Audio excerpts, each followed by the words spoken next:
Barrister সুমনকে হত্যার হুমকিদাতা সোহাগের বাড়ি মৌলভীবাজার। হবিগঞ্জ ৪ আসনের সংসদ সদস্য ব্যারিস্টার সৈয়দ সাইদুল হক সুমনকে হত্যার হুমকি দেওয়ার অভিযোগে গ্রেপ্তার হওয়া সোহাগ মিয়ার বাড়ি মৌলভীবাজার। সিটিটিসি প্রধান অতিরিক্ত কমিশনার আসাদুজ্জামান এই তথ্য নিশ্চিত করেছেন। তিনি বলেন, সংসদ সদস্য সুমনকে হত্যার হুমকি দেওয়ার অভিযোগে গ্রেপ্তার সোহাগ মিয়ার বাড়ি মৌলভীবাজার। তিনি বিদেশে কর্মী পাঠানো ব্যবসার সঙ্গে জড়িত। হবিগঞ্জ পুলিশের সঙ্গে যোগাযোগ করা হচ্ছে জানিয়ে সিটিটিসি প্রধান বলেন, সোহাগকে হবিগঞ্জ পুলিশের কাছে হস্তান্তর করার কথা রয়েছে। তাকে ঢাকায়ও আনা হতে পারে।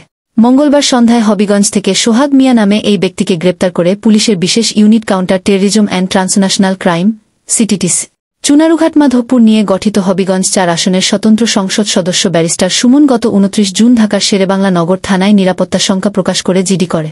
অভিযোগে তিনি লেখেন, গত ২৭ জুন রাত ৮টার দিকে তার হোয়াটসঅ্যাপে চুনারুঘাট থানার ওসি ফোন করে জানান, তাকে হত্যা করতে ৪-৫ জনের একটি দল মাঠে নেমেছে বলে পুলিশ জানতে পেরেছে। রাতে তাকে বাইরে না যেতে ও সাবধানে চলাচল করতে ওসির পরামর্শ দেওয়ার বিষয়টিও জিডিতে বর্ণনা করে সুমন বলেছিলেন, তবে হুমকিদাতাদের ব্যাপারে ওসি তাকে কোনো তথ্য দেননি।